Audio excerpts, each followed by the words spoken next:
Salutations, hello, hi, and welcome to Basic Public Speaking. I'm Christy Thomas. I'm your professor and instructor for this course, and this is the weekly chat for week 2. Week 2 dates are August the 25th through the 29th, and it's the end of August. We are prepping to move right on into September.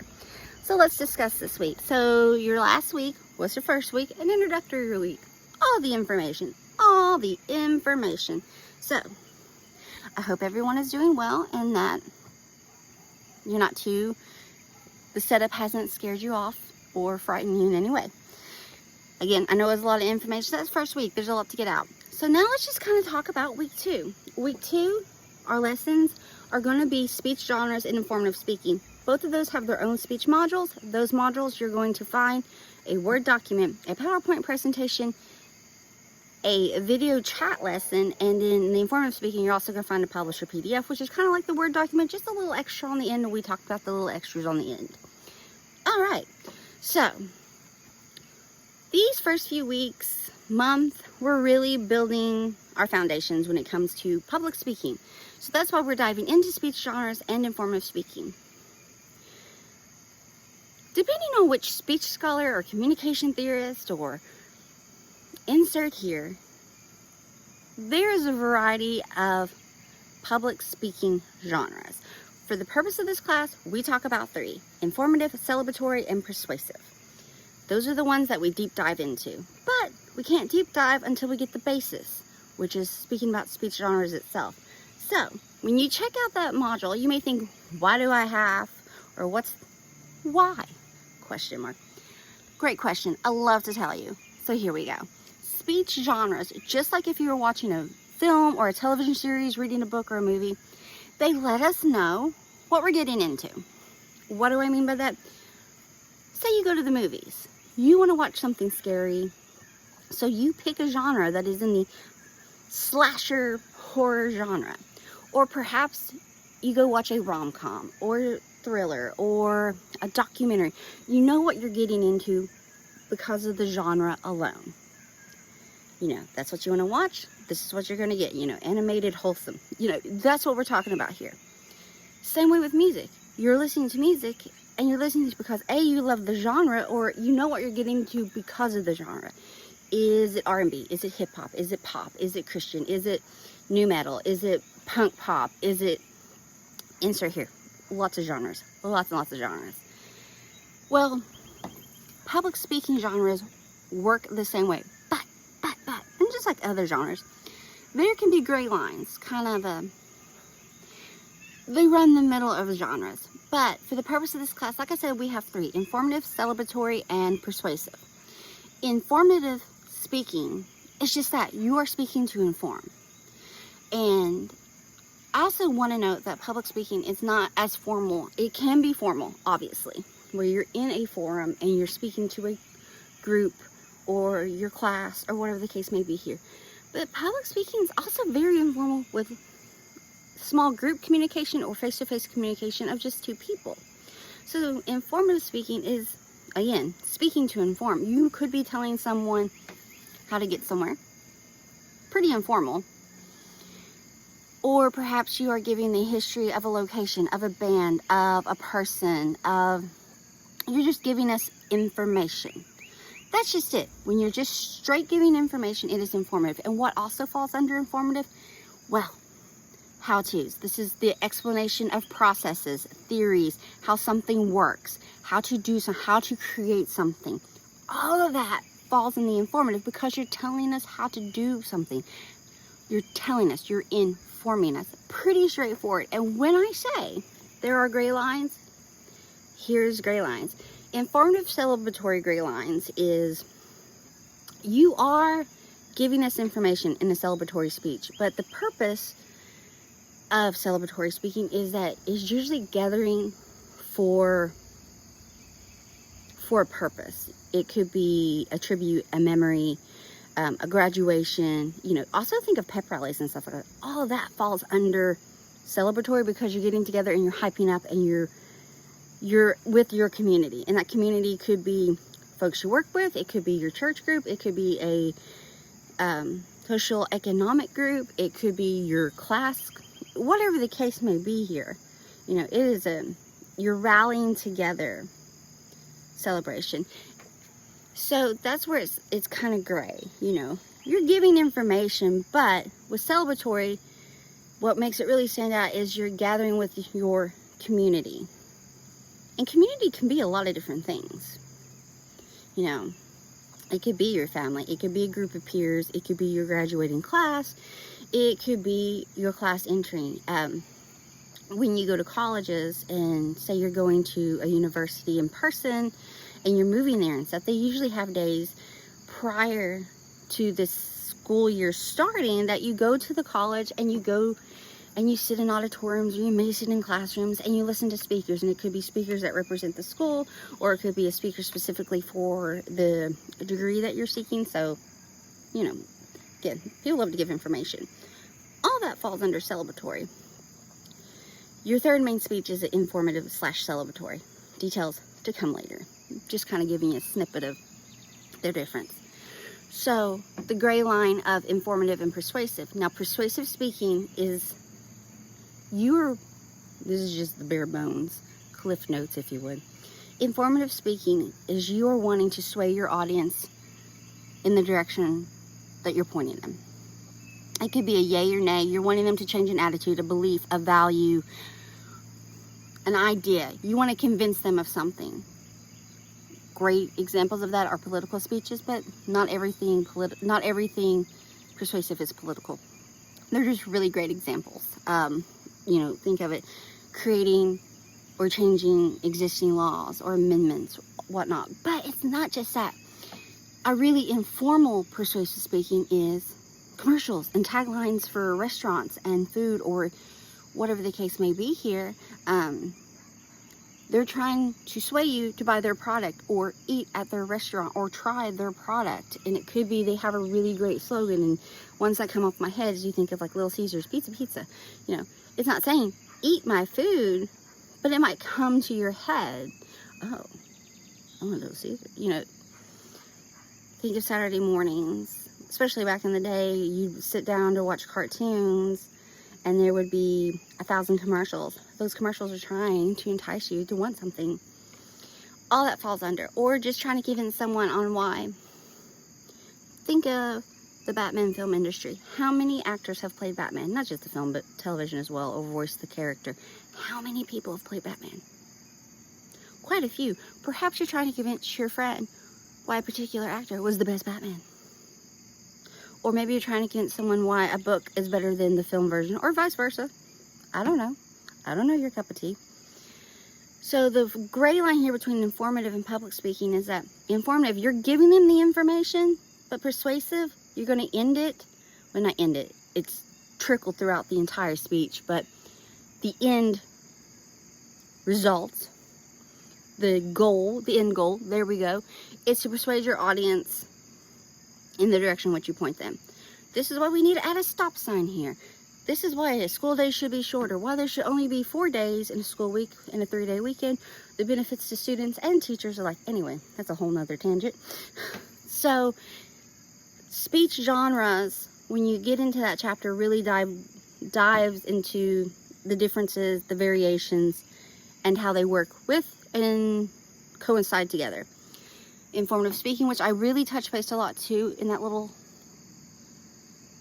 extra, is that it's speaking to inform, and that comes in various ways. It could just be informally, you're telling someone where to go, or you're just talking to them, telling them what you're doing this weekend or what you're doing this evening.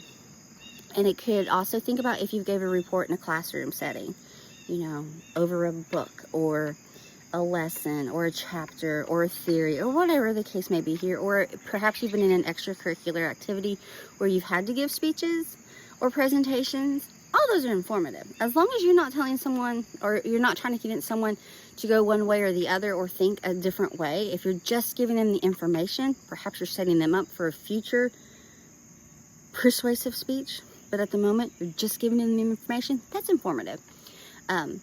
Informative, your first main speech is informative. Your second main speech is informative. And that's a how-to, because you're going to tell us the process. You're going to tell us how to do something, how it works, whatever the case may be. Your cooking shows, those are awesome informative how-tos, because you're learning how to prepare a dish. Ba-boom. YouTube, full of tutorials on how to do something. You know, change a tire, change your oil, how to cast, how to make a shirt, how to sew, how to do, you know, how to draw caricatures. Okay. You see where I'm going here. If you're telling us how to do something, how something works, how a process works, how a theory works, how to create something, or just telling us the awesomeness of a band. You're not telling us to listen to the band, but if you're giving us the background information, boom, bam, bam, boom, bada boom. How many tangents can I go off on? So recap for week 2, which is August the 25th through the 29th, look at speech genres. Speech genres, just like films and music and television, set us up to let us know what exactly we're listening to. And 95-ish% of the time, your audience is going to know what they're getting into. If they're going to a graduation ceremony, it's going to be celebratory because what? We're celebrating the graduating class. Boom. If you're going to a wedding, it's celebratory. If you're in a classroom setting, it's probably informative. If you're going to a debate or a rally, it's persuasive. They know, the audience generally knows, but sometimes they don't. And it's you, the speaker, that lets them, you set the tone. So, speech genres talks about that, and then informative speaking really dives deep into the various forms of informative speaking, how to create informative speaking, how to set it up, and how to deliver. Great, grand, and wonderful. But just remember, informative speaking, it's in the name. We're informing folks of something. Of what? And the storytelling speeches, those are all informative, but some theorists and scholars will put storytelling in its own world, and I believe storytelling is its own entity because we're in Appalachia, and there have been some marvelous Appalachian storytellers. And storytelling really invokes personality and flair and just this exuberance of the art. And there are some filmmakers out there that are beautiful storytellers, but their storytelling is via visual. So think of that too. But if you were to put it in one of the main genres we talk about in this class, it's informative. But think of it informative with flair. A little sparkle, a little glitter. Anyway, that's what we're looking at for week 2, August 25th to the 20th. On August 29th, you do have something due. It is the Cannon's Rhetoric Round 1 questionnaire. That module's been open since you logged on to Blackboard. That questionnaire, there's a module with it, excuse me, that gives a description of what's talked about in the questionnaire. Round 1 is just you applying what you think you know. What you think it might be. There we go, what you think it might be. Because we will visit this questionnaire again at the end of the semester, same questions, only this time, the second round, you'll be applying what you've taken from this course, what you've learned through this course. And that's an engagement for me because it lets me know what's working, what doesn't work, and pull back. You're a little too exuberant on that explanation, or maybe that needs a little bit more fun or a little bit more in-depth discussion. So that's really, for me, no big deal. But that's due at the end by 5 o'clock on Friday, August the 29th. This is your 2-week warning. That sounds kind of harsh. This is your making you aware that in 2 weeks, your first main speech is due. And that module has been open since day 1 as well. For the main speech one, it's an informative speech. Again, because it's a public speaking course, you must record yourself giving the speech, well, delivering the speech, and then upload the final version that you are happy with. Because if you're like me, you might make multiple versions and be like, which one's a keeper? Okay. And if you have trouble submitting and stuff, I created a video talking about just little various tips and information on uploading speeches and just course information, because again, I really like to communicate information in various forms so that it makes it easier for everyone to check out, understand, whatever the case may be here. There are 5, when it comes to that first main speech, there are no technical requirements, like there's no time limit, nothing like that, but there are 5 speaking points that I want you to hit.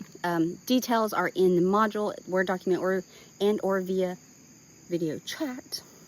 Video chats go over the exact same information that's in the Word document. The only difference is I may give examples.